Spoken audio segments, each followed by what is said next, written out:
No. Jak se cítíš? Je ti to nepříjemné, veď?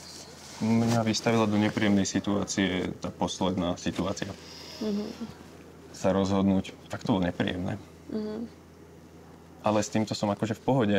Ako, vieš, jak to myslím, jak sme si povedali, proste, keď niečo príde, niekto príde, zmení to, tak tu proste tak má byť. Jako takhle, jiskra tam nějaká samozřejmě je, cítím to tam, ale nerozprávala jsem se s ním nějak jakože takhle. Poznám se s Ivanem, zároveň to asi ověří nějaký náš vztah, nevztah s Danem. Ja som ti to ani nechcel hovoriť, lebo som ťa nechcel nejako motať, ale proste sa tam vo mne niečo pohlo, hej. Takže ja ťa mám radšej jak kamarátku a pokiaľ ty máš vlastne nejakú tú prvotnú iskru, čo sme, dajme tomu, nemali my, máš tam, tak to je možno taký prvý kročík k niečomu, čo by teoreticky mohlo fungovať.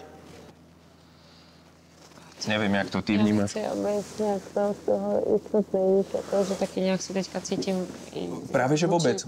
Nevím, i vůči tobě blbě, i vůči němu, já nevím. Nevím, co mám ještě k tomu říct. Ako ja napríklad za seba, že cítim, že ty tam ešte takéto nemáš niečo. To je taký môj pocit, že u teba sa to asi nejak nepohlo možno tými debatami, že máme nejaké spoločné témy, pohľady a teda, ale Ne, taky celkově, jako i líbí se mi tvoje chování, víš, jako k ženám, že to je hezky.